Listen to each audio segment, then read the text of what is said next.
Just wanted to share with you guys some of the things that I have been, some of the things that I learned or got reminded of as I'm working on a few things. One of them is for the website, it's like the lineage, a section where we talk about lineage. So I ended up writing a little bit about the history of the lineage with regards to the lineage masters and all of that. So have, been reading the different biographies of the lineage masters. So there's quite a number of very interesting things that, maybe I knew once and then just kind of didn't really think much about it. But one interesting part is in telling in the oldest biography of Jigden Sumgun, which was written by Sherab Jungne, the person who compiled the Gongchik. So written by Sherab Jungne, this biography. It has been translated into English via German. It was first translated into German. And then from German, it got translated into English, published in Germany.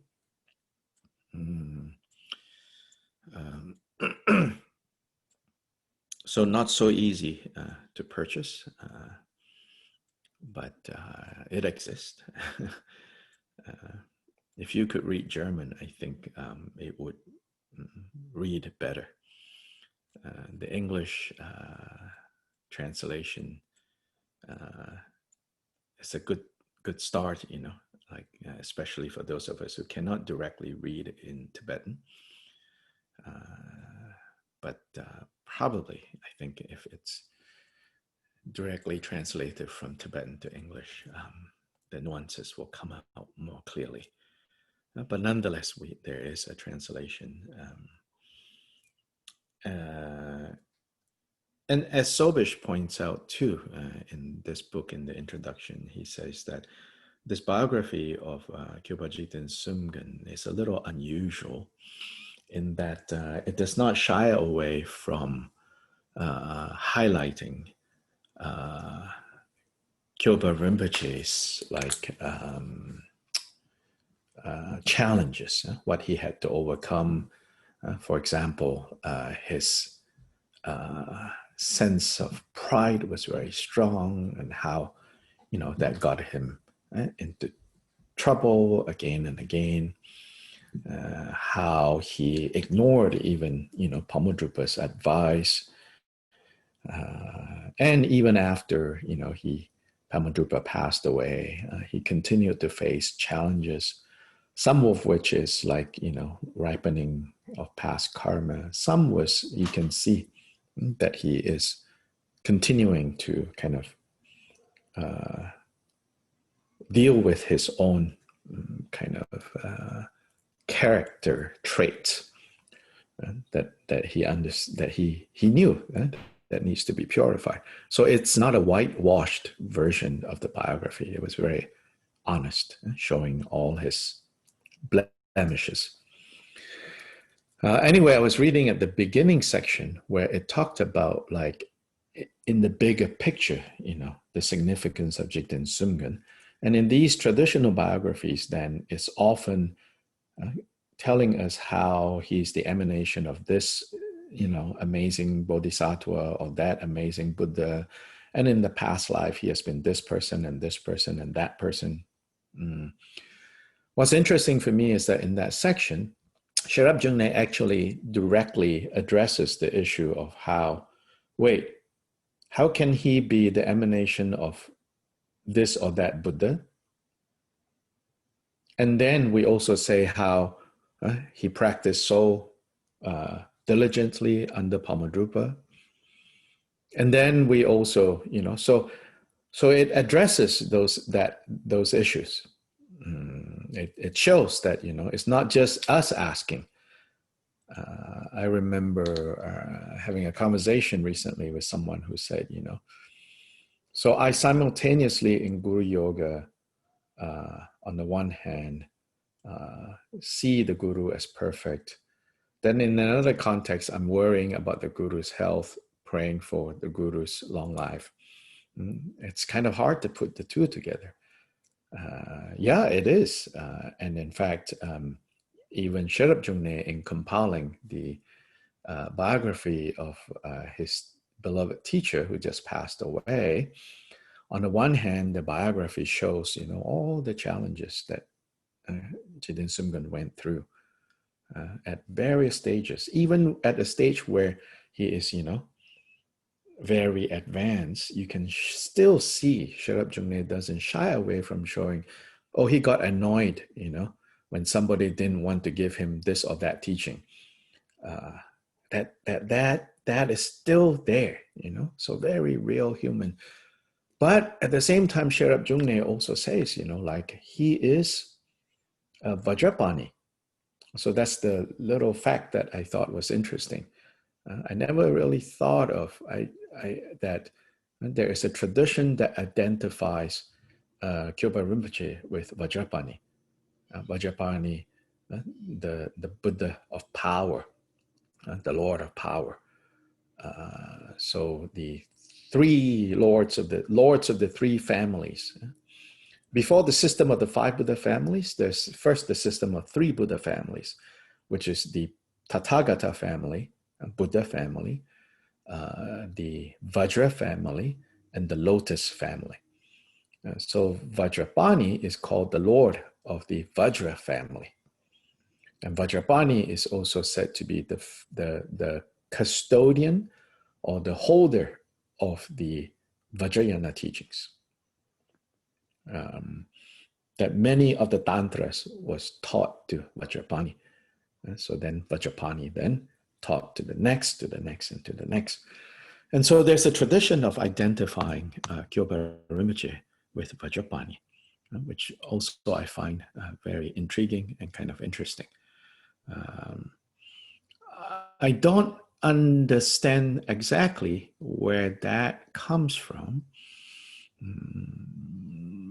But my guess is that it has something to do with also, of course, the common association is Kyoba Rinpoche is the reincarnation of Nagarjuna. Yeah, Nagarjuna.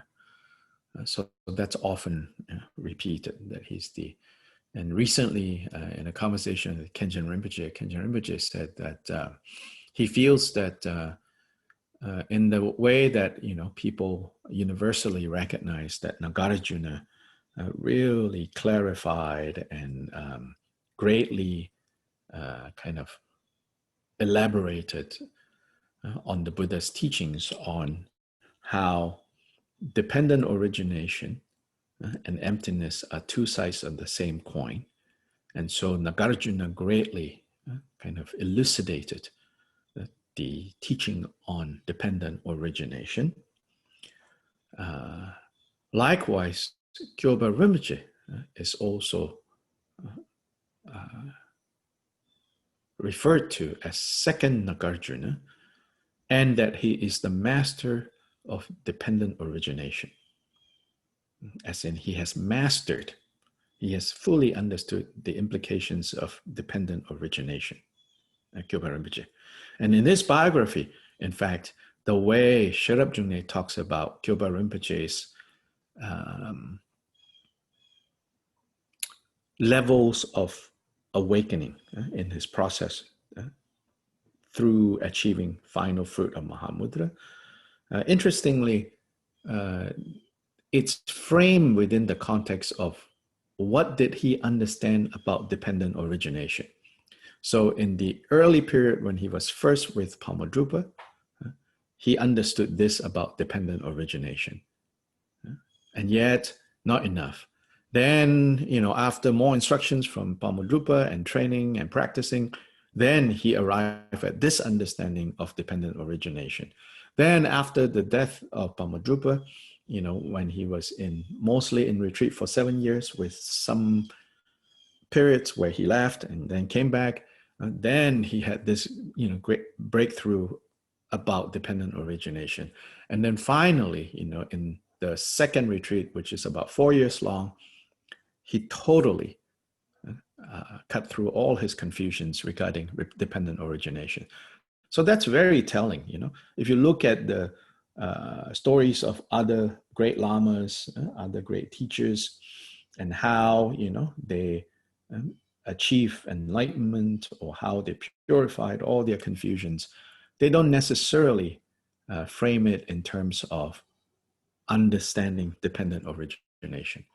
So anyway, Khenchen Rinpoche was saying that he feels that whereas Nagarjuna talked about dependent origination, taught dependent origination very clearly, Nagarjuna mostly limited his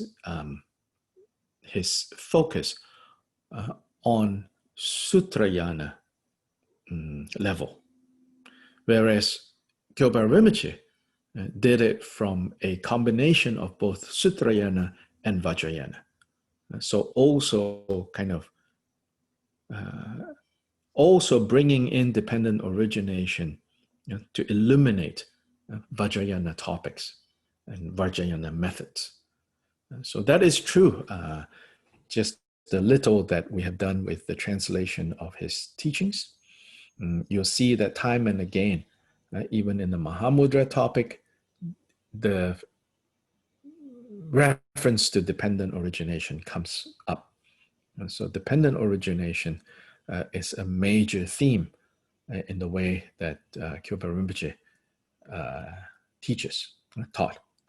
And so now we are in the second chapter, the chapter on dependent origination. And so here we can see, like the range of related topics, all under the umbrella of this important concept of dependent origination. So statement 8, second chapter, statement 8, the Vajra statement of the result of what one presently accomplishes will be enjoyed in the present. So this is in response to people claiming that all happiness and suffering depends solely on the deeds of previous lives. This statement, statement 9, statement 10,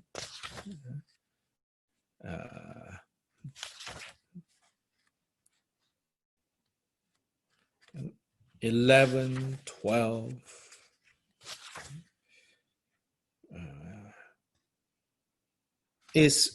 they are all focused on, and same with the statements before, they're closely related. They're focused all on how, because of dependent origination, change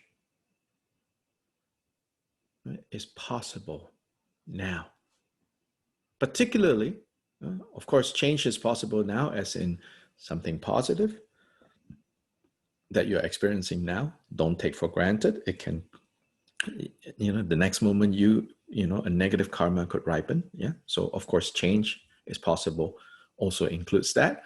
But here in these statements, he's wanting us to see that because of dependent origination, change for the better can occur now. These statements are all about, don't get stuck. Don't give up. Kind of more colloquially, you can say, don't give up. Don't surrender to your circumstances. So in this statement, he's going to address some certain kind of misunderstanding of Buddhist teachings that can lead you to think, not much can be done. Such as, for karma to ripen, it'll take, lifetimes. True, Buddha did, many places, oh, this is happening because, 20 lifetimes ago, this person did this, and that, right? So Kyoba Rinpoche is not dismissing that, but he's reminding us that while that is true, the way we skillfully kind of take advantage of dependent origination is to see how, no matter how stuck we think we are, no matter how miserable we feel our situation is, no matter how much cliches that you momentarily feel like you are taken over by, it is possible to dispel them. So you should not say, oh, it will take a long time for this karma to work out. And so further statements like, you should not think, at least a couple of lifetimes more. Or there's a view later that he addresses the idea that we now live in the degenerate times. The degenerate times. And so, it's not possible to achieve any results. So again, there are systems that talk about how in the true Dharma age, which is when Buddha was alive, and a certain period even until after his death, where his great disciples were still alive, that whole period is called like the true Dharma period. And so there are various ways of classifying, sometimes saying for 500 years, the first 500 years from the time of the appearance of the Buddha, counting onwards for the first 500 years, that's the true Dharma period, where teachings, where the genuine teachings are available, sincere practice is possible, and realization is achieved. Then there is a period called the semblance Dharma, whereby the genuine Dharma exists, but practice has become a lot harder and realization barely. And then we are in the Dharma ending, or the degenerate age, where even the true Dharma has become contaminated. So practice is almost impossible, and then realization, forget about it. So there are views like that.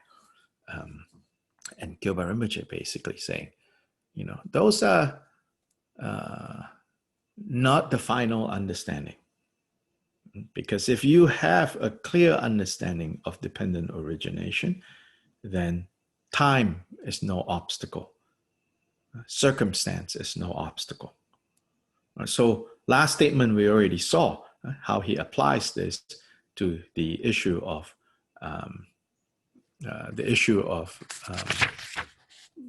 location. Yeah. There is some holy land over there, or rather the commentaries kind of take it in that direction. The implication of the last Vajra statement on the idea of, I'm not at a powerful holy place. If I practice, the results will not come so fast. So Kyoba Rinpoche says, wait, not so fast, not so fast. In fact, if you understand dependent origination, if you understand, and if you have the right method, and you know how to use it with skill, you will experience the same kind of support, same kind of positive conditions as you would if you were at some holy place. Conversely, I would say, if you don't have what it takes, or if you don't have all the causes and conditions, even if you lived in a holy place, it is not meaningful. So in these holy places, Kailash, Tsari, Lapchi, I'm sure there were lots of people who were born there, lived there, and died there, and they did not experience those holy places as holy places, and did not really experience the blessings of being in such a place. So statement 8, says that the result of what one presently accomplishes, what one does now, will be enjoyed, will be experienced now. So the commentary, it is not exclusively due to previous actions, but also through through one's present accomplishments that the result will be enjoyed in the present. So the Ajatasattu Sutra, in there the Buddha said, all phenomena follow a cause, depend on conditions, possess the root of existence, and are headed by wishes, headed by motivation, by wishes. And as it is said, there is no result at all that is fully accomplished by a single cause. Even that which is created by the gods must also depend on further causes and conditions. Moreover, Milarepa said, if you dig into it, water comes out from the earth. If you rub it, wood catches fire. If people apply effort and exert themselves, it is said that there's nothing that cannot be accomplished. Just as one assembles the entirety of dependent origination of causes and conditions, so it occurs right now, as in the case of the great Lord Drigongpa, that, for example, like the fruits the farmer reaps from his field. This is easy to understand. So the point here, the commentary is saying, it is not the case that, so it might seem like, right, it takes many lifetimes before the results can come. And if that is the case, right, it's because a particular cause was created, but not enough conditions were provided. But if you understand interdependence, dependent origination, then when you want to create some cause, you have to be on the lookout for conducive conditions. And if you are able to place your cause in conducive conditions, then the results can be experienced now.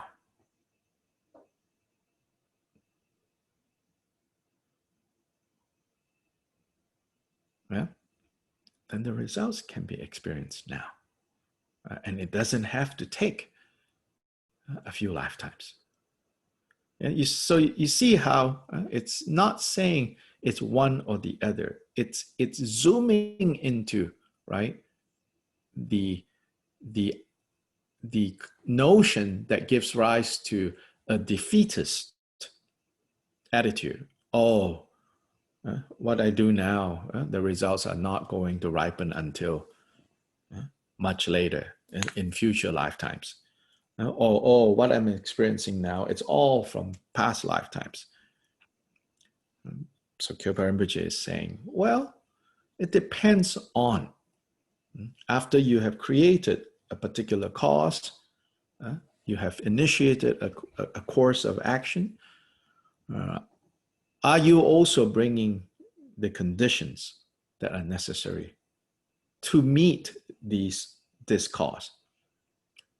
And if you are able to do that, then of course the results can be produced right now.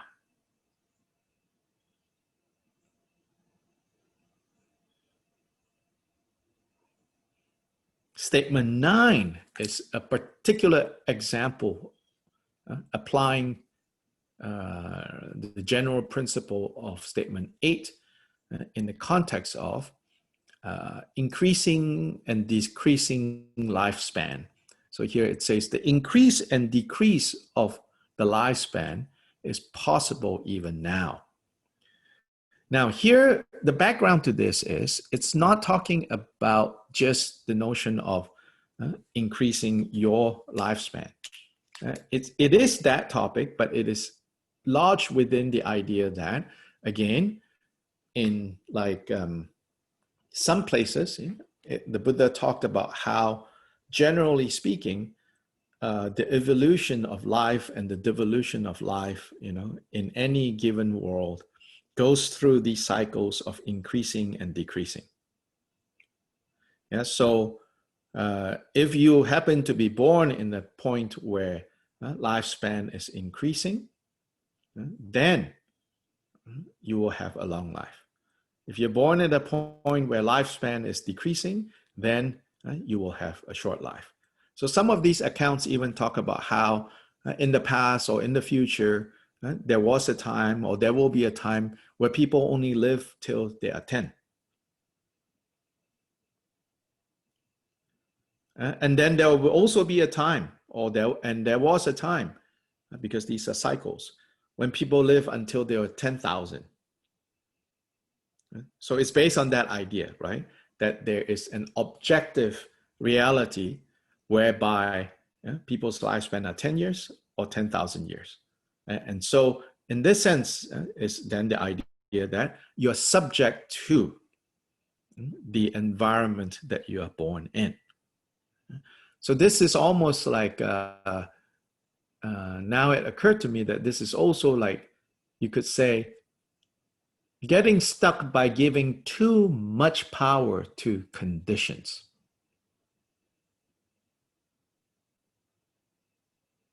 Yeah, the last statement is getting stuck by not understanding the importance of conditions to support the cause.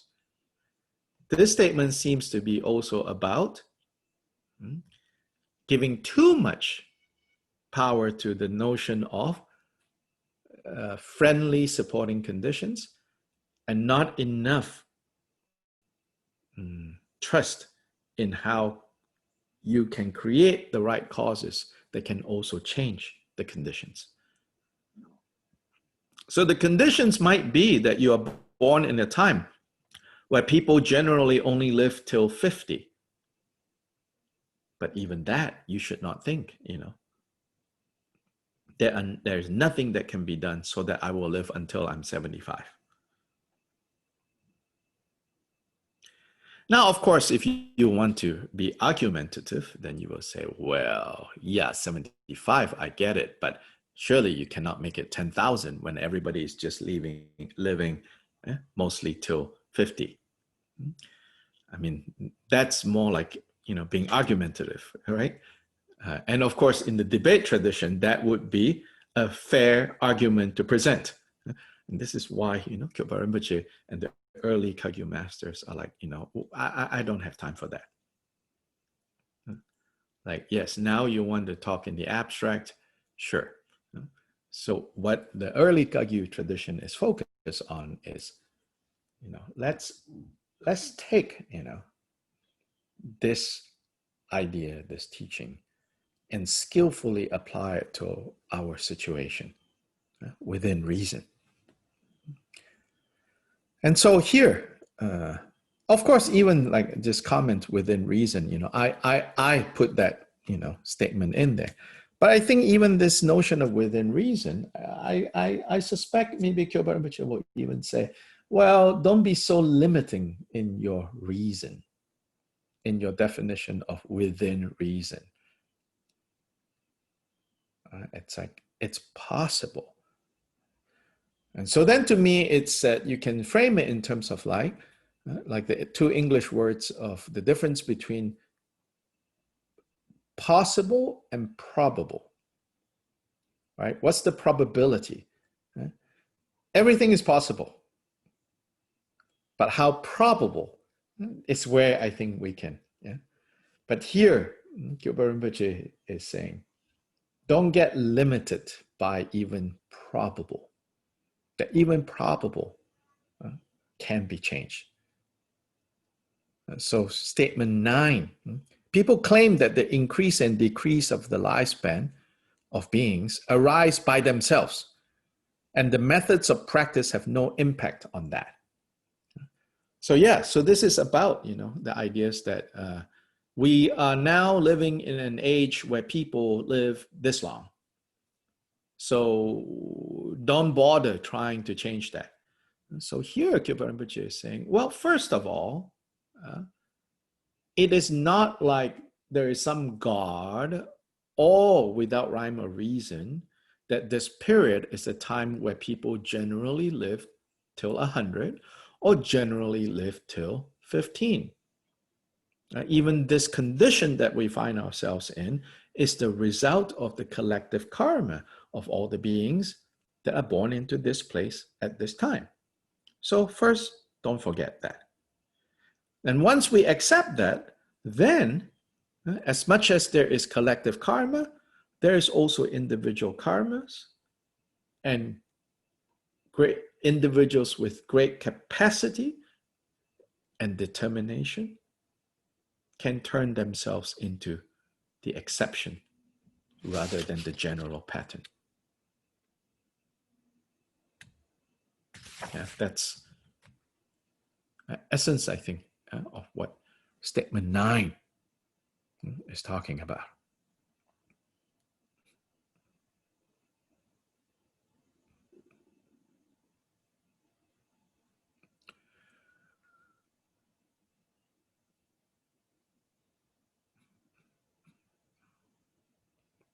So here in Sobish's notes for statement 9 in the last paragraph, right, he says, in the Dorshema, some people claim that during times when the lifespan is long or short and the circumstances of life are generally good or bad, the virtuous and respectively the non-virtuous actions automatically increase. And so well, there's a sense, like, oh, just automatically by themselves, non-virtuous actions will just increase because we are living in such negative times. And some of us feel like that. It says, no. Nothing is automatic. At every point, we make it so. So the passage quoted from the Karuna Pundarika Sutra, however, shows that the increase of the lifespan was due to the Buddha's skillful introduction of the 16 codes of human beings. The 16 codes of human beings is talking about a set of guidelines and seems to be particular to Tibet. At some point in Tibetan understanding, early in the transmission of Buddhism to Tibet, there's this code of the 16 code of behavior for human beings, which is considered like, it's not particularly Buddhist, but to have a good human life, you should adhere to these 16 guidelines, 16 codes of good conduct. So here, the commentary says, the Buddha taught the 16 codes of human beings, and in that way helped human beings increase the general lifespan. So the Rinjangma adds that even if one lives during the Krita Yuga, this like earlier period where people live a long time, if one engages in non-virtuous actions, one's lifespans and enjoyments will be curtailed. According to Choki Drakpa, it is the true reality that the increase and decrease of the lifespan occurs through abandonment and practice of virtue and evil. Rinchen Chanchup, Rinjangma, adds, this Dharma is infallible and a direct experience of Pamodrupa. So Pamodrupa directly experienced this. And then, of course, taught this to Jigten Sumgön.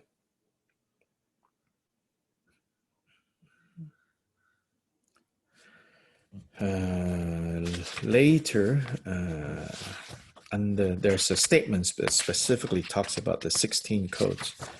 And then Sobish gives us the list. He says it's basically the 10 non-virtues, abandoning the 10 non-virtues. Then on top of that, add, so this is on page 194, under the notes for 211. Right? Then add the 6, which is regard one's mother as one's mother, regard one's father as one's father, regard ascetics and Brahmins as ascetics and Brahmins, respect the elders of one's lineage and repay their kindness, abandon treachery towards others. So this 10 non-virtues, abandon the 10 non-virtues, and then observe the 6 codes of conduct. That to regard your mother as your mother, meaning not to forget the great kindness of mother and father, and then not to ignore the example, the positive example of religious people, priests, Brahmins, the example that they are setting, and so to support them. In fact, the Buddha talked about even supporting those ascetics that are from other religious traditions, if they sincerely are developing and they're living an example of non-attachment, an example of generosity, then we should also support them and encourage them. So these are the 16. So here is a mention of the 16 code of conduct for human beings that the Buddha taught.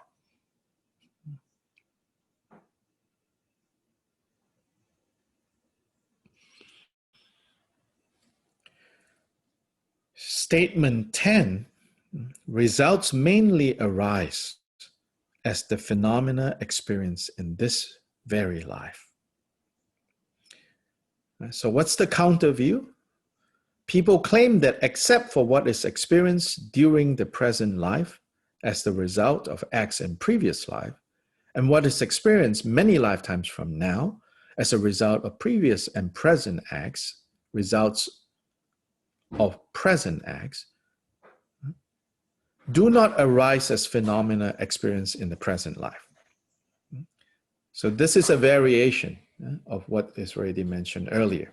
Mainly, there are people who believe, who say that what you experience now is mostly things that happened in the past, causes that you created in the past. And then the causes that you create now, it's not going to come, the results, until future. But here it says, results mainly arise as what you experience now. So, quoting the Vinayavastu, King Ajatashatru asks, what are the phenomena experienced in this life? Replying to this, the Buddha said, take one of your subjects, a servant of yours. If he is ordained in my teachings and becomes endowed with the many qualities, such as the disciplined conduct of a fully ordained monk, would you later search for his services? Ajatasattu replied, indeed not. He would become an object worthy of my homage and veneration. To that, the Buddha replied, that is the result, that is a phenomena experienced in the same life. So the Buddha just gave a very simple example. It says, there's immediate effect, like your subjects. So this is based on the Indian social agreement or expectation. When someone goes forth from a lay life into a religious life, even kings have no claim over them. So the Buddha is saying, so if I take one of your guards and accept him into my order, and he trains,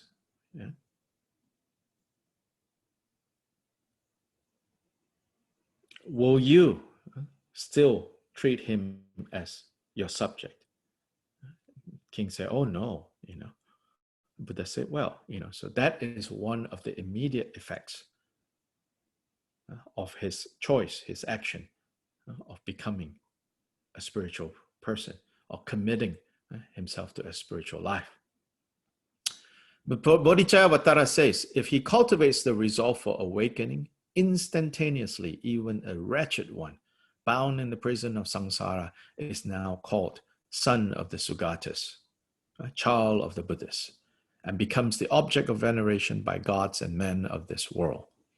So at the beginning of Bodhicharyavatara, in praising the excellence of bodhicitta, says, even someone who is really wretched seems to engage in so much negativity, but in that moment, he or she is inspired to make the resolve for awakening for the sake of all beings, in that moment, that person has become a child of the Buddhists. Moreover, concerning the result of empowerment, it has been said, today you abide in bliss. It's like a statement made during empowerment rituals. So the commentary gives three contexts. In the context of the observation of pratimoksha, individual liberation vows, you can see the immediate effect of taking those vows. In the context of generating bodhicitta as a Mahayana training, Shantideva talks about how immediately that person is transformed. And then in Vajrayana empowerment. So I think Chodra uses all three because he wants to show it is not only in Vajrayana that, because in Vajrayana, there's always the talk about how it's very swift, it's very quick, it's very effective. The moment you receive empowerment, you can experience bliss. And so here, Chodra wants to show, consistent with Kyoba Rinpoche's understanding, that it's not so rigid so that only in Vajrayana you can swiftly experience the result of your practice.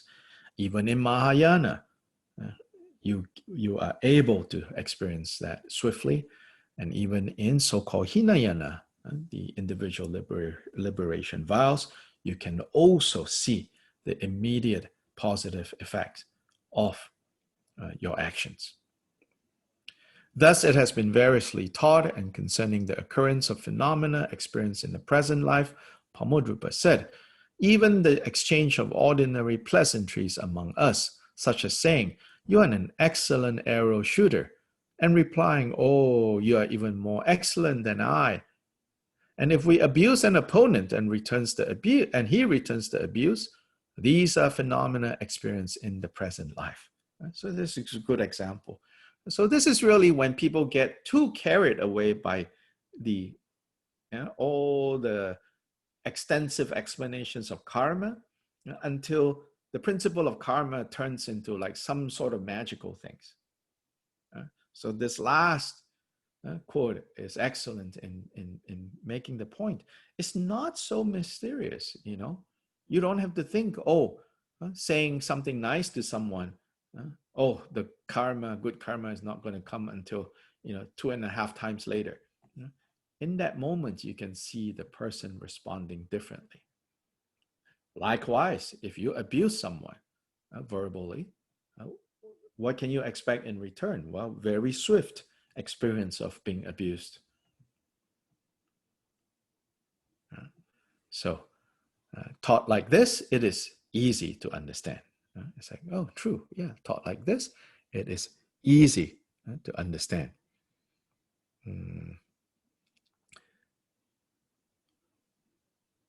So if you look at the notes, Sobish, then now, for some of us, we might say, oh yeah, I mean, this is just, common sense. But you have to understand, what else is going on within the Buddhist community, and particularly among the scholarly types, among the ones who really want to, clearly explain everything, organize everything, put everything in this neat, pockets and boxes. There's 3 of this, 7 of that, 8 of that, this is this, and draw lines from here to here, and here to here, and here to here, right? All of that.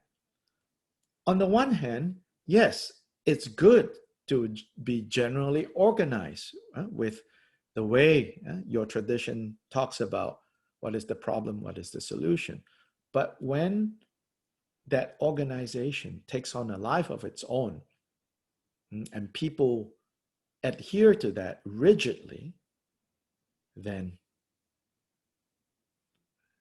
they lose the real meaning of what is being said.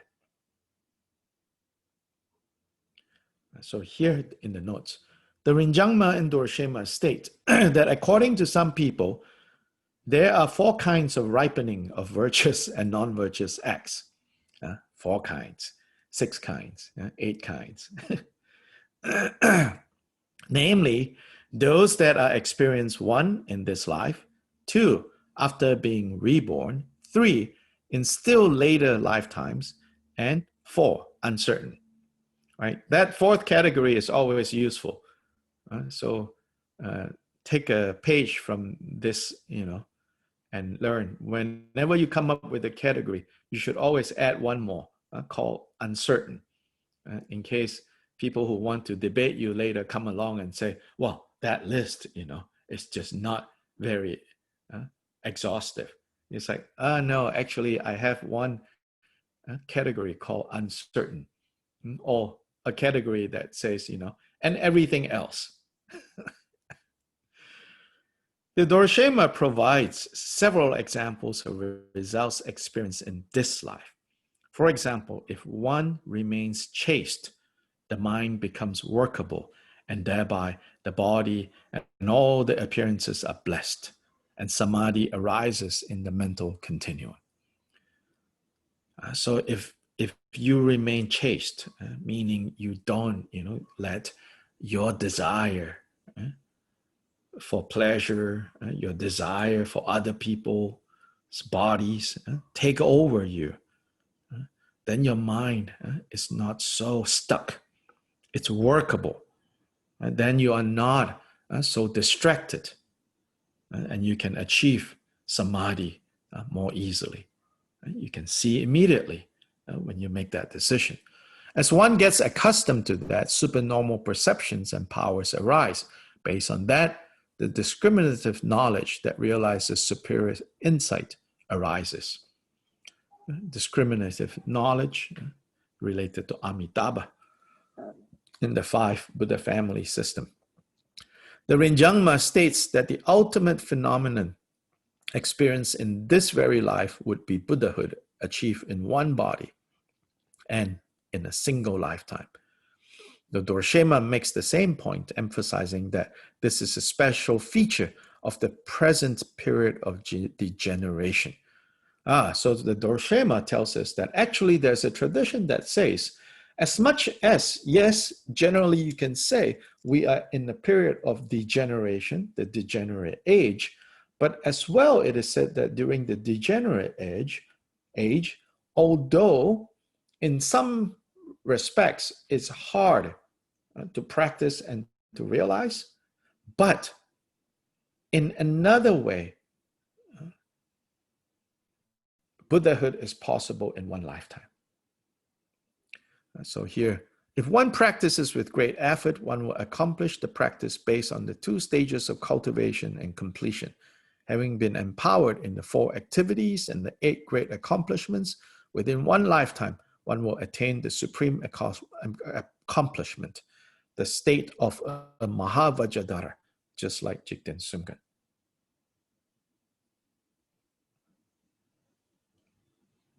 So that's 211. 210. 211 is the 16 pure codes.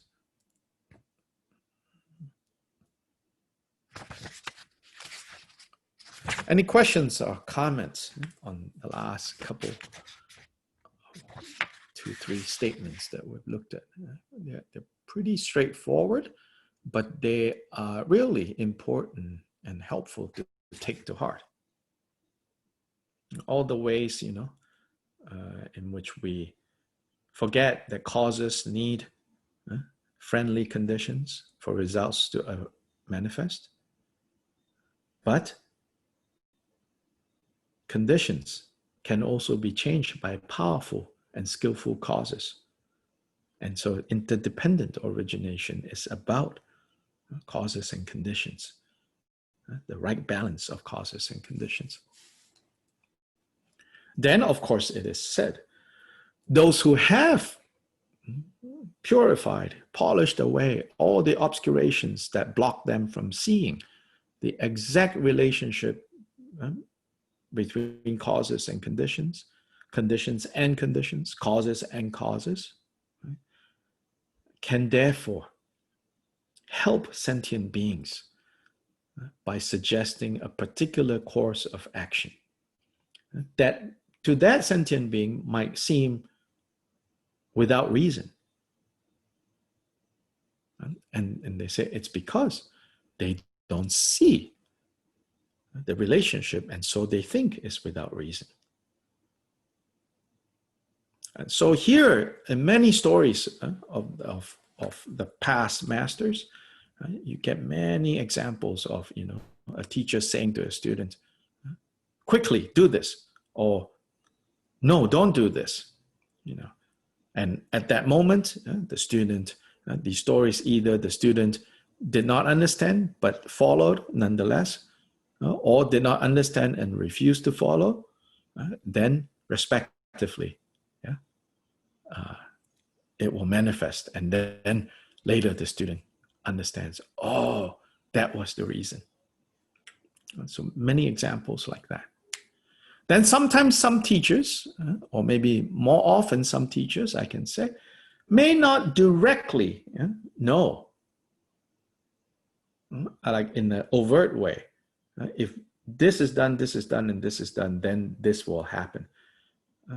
But somehow, due to, again, a more subtle level of dependent origination, is able to advise students,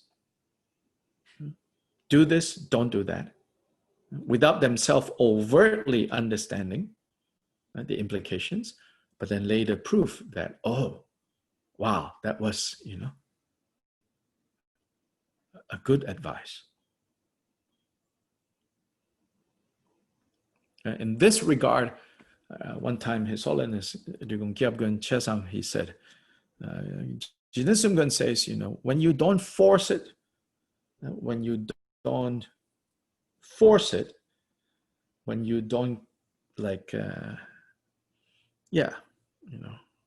try so hard, but the results manifest. That, Jigten Sumgön, is what we call siddhi, the accomplishments that come from practice. So that's also very interesting, saying that we should not give up and we should persist, we should not get stuck. It's also not saying, you should helplessly, desperately keep pushing and saying, I want this, I really want this. It doesn't work like that. So it's a balance of, both being detached from, so goal-oriented, but at the same time, continue, next step, without losing heart. And to be able to catch the hints that our teachers, and the hints, the nature of those hints is because sometimes it's because unless you make that decision, then it's not a cause that you have created, right? So that's why it comes in the form of a hint, right? Like, oh, it will be good to do da-da-da. And if you have mindfulness, so this is how mindfulness works. If you have mindfulness and you catch that, and you do it, then it's a cause that you created. But if you get to the point of like someone saying, or your teacher saying to you, hey, do that, then in a way, that cause is the teacher's cause. You are an instrument of that cause. Then the result will mostly come to whoever created the cause. So sometimes, the teacher also cannot say, do this, don't do that, unless it's in a very dire situation and the teacher can see, what's going to happen, and to protect the student, then something stronger. But otherwise, generally, it's just, we'll be speaking in general terms, whether you catch or you don't catch, And that is something you need to develop. You need to catch on. I can tell you, I see in my limited experience, I see this happening time and again. It's just both like encouraging and in a way discouraging. It's like once you catch, you will keep catching. If you don't catch, you keep missing. That's karma, you know? And you might say, well, that's so unfair. But yeah, you know, there's no God here who loves fairness. That will, this is basically the way things tend to perpetuate themselves. If virtue is initiated, it tends to perpetuate itself. If non-virtue is initiated, it tends to perpetuate itself. Then on the subtle level, if mindfulness is cultivated, alertness is cultivated, it tends to perpetuate itself. If unmindfulness is what's, you know, mostly there, it tends to stay that way. So time and again, I see people struggle. On one side, they want so much. They say, oh, I want to accomplish this. I want to accomplish that. I really want to do this practice. I want to do that practice, this or that, you know, whatever. But I've seen, you know, time and again, because they don't catch, or they somehow catch the wrong thing, you know. Then whenever that particular teaching is being explained more clearly, they're not there. Obstacles that they have created for themselves. For whatever reason, they're not there. This is all, you know, the intricate details of dependent origination. It's a fascinating topic. That's why in the teachings, general teachings, it says, you know, the two objects of knowledge, one, selflessness, two, the subtle workings of karma. Of the two, emptiness is a easier topic to penetrate than the subtle workings of cause and effect. So for example, 8th Bhumi Bodhisattvas have realized emptiness, but have not gained the ability to see the exact workings of cause and effect. Only an 11th Bhumi, 13th Bhumi Buddha can completely see clearly the relationship between cause and effect, the subtle details. So, right, the Vinaya, where the Buddha gave all the intricate details of the monastic guidelines, it is said that a lot of these rules, while on the surface there's one level of logic going on, there are still hidden things that we are not able to see. Like, monks should not do this, or nuns should not do that. While on the surface level, you can perhaps understand why, but on a deeper level, there's often something else that we are not able to see. But the Buddha, in his all-knowing wisdom, saw that, and so then prescribed or proscribed accordingly. And so in the traditional, like Shedra, Tibetan Buddhist seminary studies, right? The topic of these Vinaya rules aren't studied until much later in the curriculum. In fact, you start off by studying emptiness first. Not at all like in the way we in the West have come to think of it. Oh, you start with Hinayana, then Mahayana, then Vajrayana. No, no, no.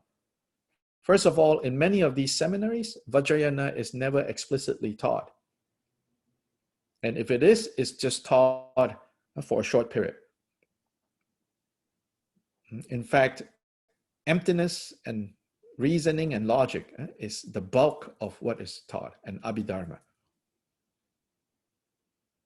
But Vinaya Sutra isn't taught, for example, in the Gelugpa system, I think, which takes maybe 12 to 15 years of the Geshe degree. It depends because you have to take exams, and you pass, then you move to the next. In that system, the Vinaya details aren't studied until towards the end.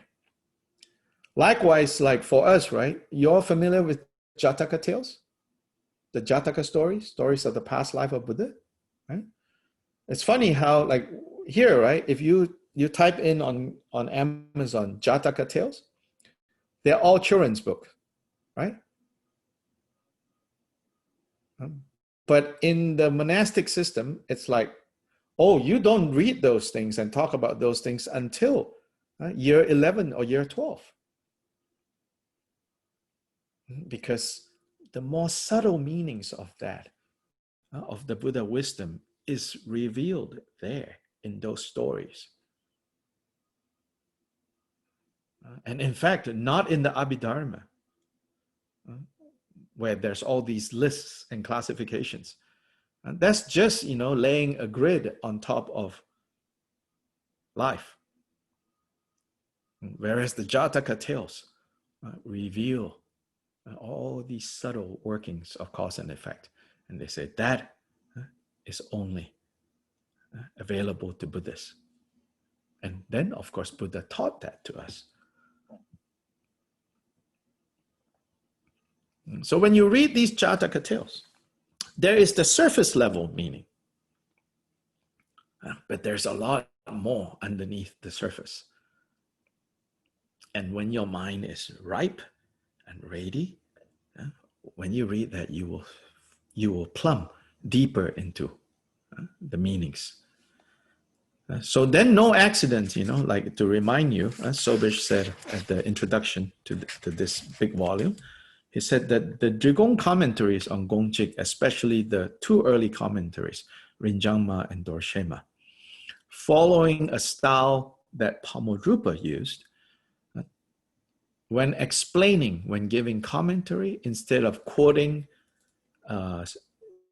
complicated texts, especially texts with tantric theory,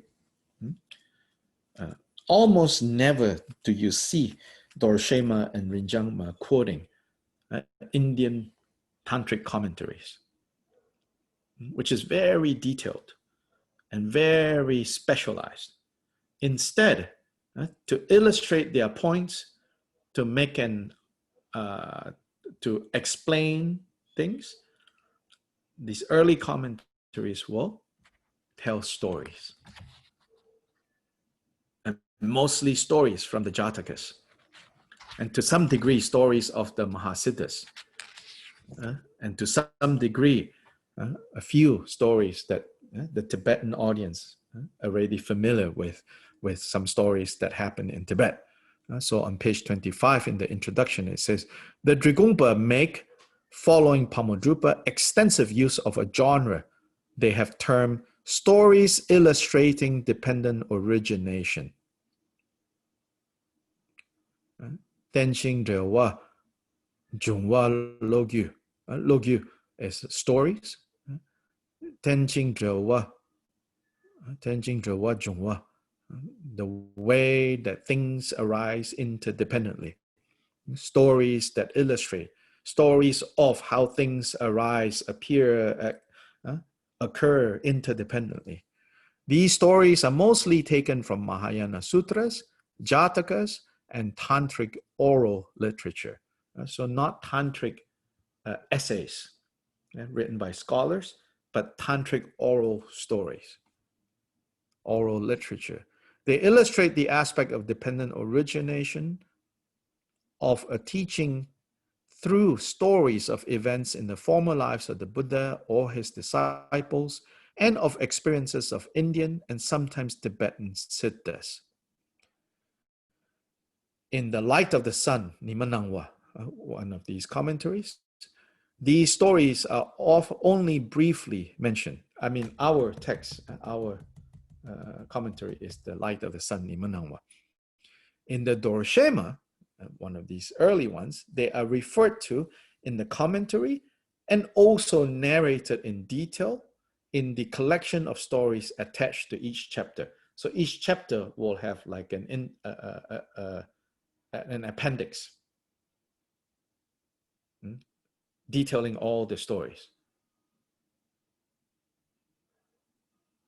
A few weeks ago, talking to another group, I don't know how we got to the subject of young people involved in the Dharma.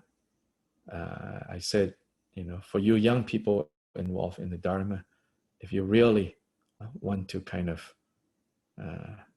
help Dharma grow, whether yourself or others or both, hopefully both, there are two fields of knowledge that is worth pursuing, I feel. Maybe not as a career, then there's too much at stake. You figure out your career and do that well. And if you have some spare time, meaning spare time after career, after practicing the Dharma, then if you have free time, then if you have the ability, two fields of studies that I feel will be helpful to Dharma moving forward. One, learn Tibetan. Two, learn computers. This pandemic shows us, the importance of. A year ago, can you imagine if I told you, let's get on Zoom and have these classes? You're like, oh no, terrible. Oh, terrible. But can you imagine, would you deepen your understanding to this degree if we did not use Zoom, and also if this pandemic did not happen? No, But anyway, that is after career, you stabilize, after you study, reflect, and cultivate.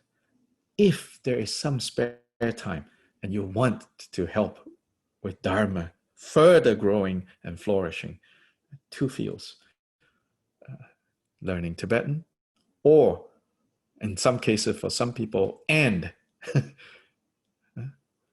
knowing how to use technology to help people have access to Dharma, to help people connect to each other for the purposes of Dharma through all these different platforms. So in terms of that, here I'm thinking, the Dorshema collection of stories appended to each chapter. If only, this is translated, then we will have access to all these stories, which Sobish does for us, in summarized form, whenever he feels it will illuminate these statements further. But this is such a different way of learning and instructing than the way of a systematic scholarly presentation. And this is all telling stories, which is also how, if you look at the historical Buddha, that was how he taught. If you look at Milarepa, that was how he taught. Right? Milarepa did not say, okay, pull out your notepad. Now let's chart this out. Buddha did not say, here is a PowerPoint. And here's the flow chart of what you should know.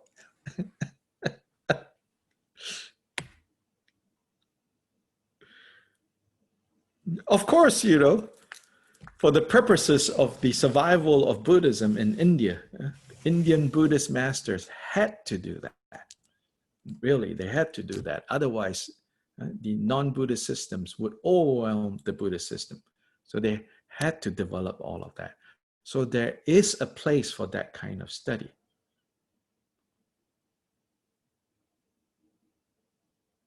But that is not necessarily what the early Kagyupas emphasize. The early Kagyupas, especially early Kagyupas. Later Kagyupas joined the scholarly endeavors, particularly those in Karma Kagyu. So Karma Kagyu has produced a good number of really brilliant scholars. Some of the Karmapas, some of the Sharmapas, two of their most important lineage holders, Sharmapas and Karmapas, and some other great scholars in Karma Kagyu. Drgung Kagyu, Chodra, we don't have too many names in Drgung Kagyu that we can proudly say, oh, this is a great scholar. Chodra, he was one of these great scholars, among other things. Chodra was also a doctor. Chodra was also a magician. Oh yeah, great magic power, apparently, Chodra.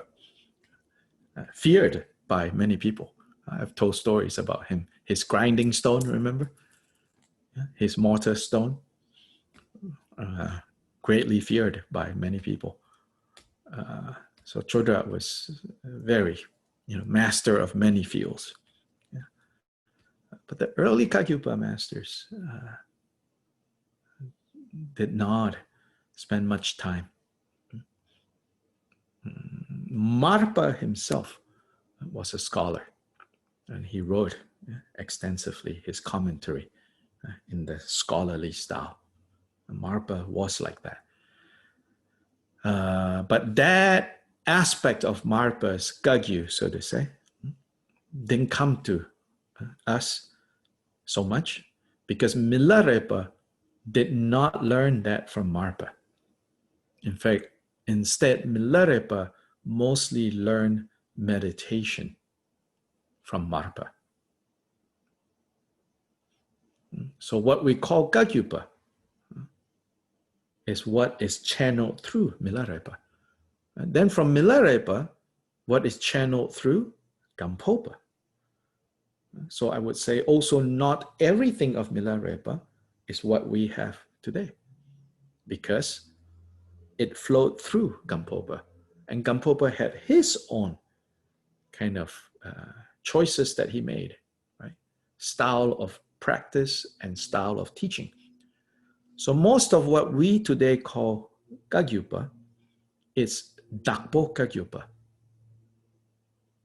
meaning the Kagyu that came to us through Dakpo Larje, which is another name of Gampopa, Dakpo Larje. Because the area his monastery was at is called Dakla Gampo. So Gampopa, the person from Gampo area. The full name of the place is Dakla Gampo. So also called Dakpo. Dakla Gampo, short, Dakpo. Dakpo Kagyu is what Karma Kagyu, Drukpa Kagyu, Drgung Kagyu, Talong Kagyu, the four existing Kagyu branches of the same family, they are Dakpo Kagyu. So Mila Kagyu, if you want to speak like that, is different, the style. Mila Kagyu would be Milarepa's other disciples like Rechongpa and all the Repas.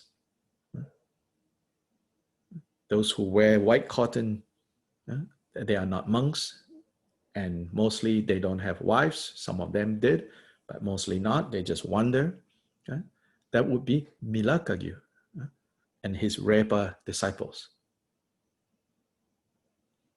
then Marpa Kagyu. And Marpa's immediate closest disciples were more like him, like Ngor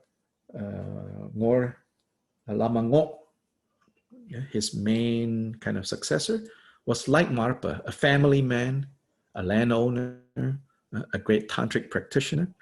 So that would be the Marpa Kagyu style, Milarepa Kagyu style. Then we are from Dakpo Kagyu style. And Dakpo Kagyu with Gampopa, his other major influence in his way of practicing and teaching the Dharma is Atisha's influence. So Dakpo Kagyu is really a combination of Atisha's Kadampa tradition combined with Milarepa and Marpa's tantric technologies and tantric methods. Then we have Gampopa.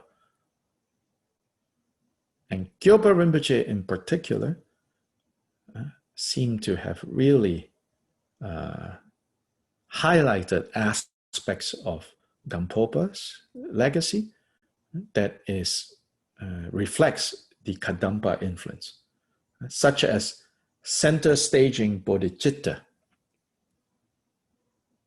such as center staging dependent origination. These two, if you look at Milarepa's songs, for example, which is the main source, right, of Milarepa's teachings, you don't see these two.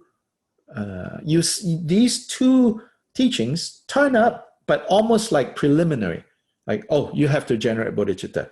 Then, he's on to talking more about Mahamudra. The natural state is like this, like this, like this.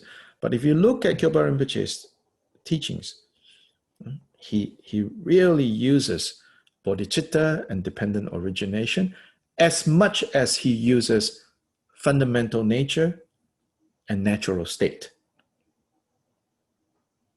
as the kind of overall principle to understand everything that you practice and everything that you learn. So this is really coming from Gampopa. So these are some of the distinctive things about Kagyupa in general, then Drikung Kagyu in particular.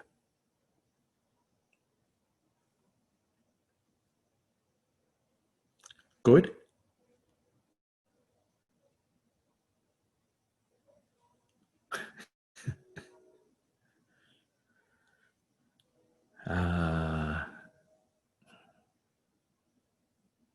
For those of you who do Kagyu Sangha, tonight there is Kagyu Sangha. And then tomorrow night is the start of the Three Kaya retreat.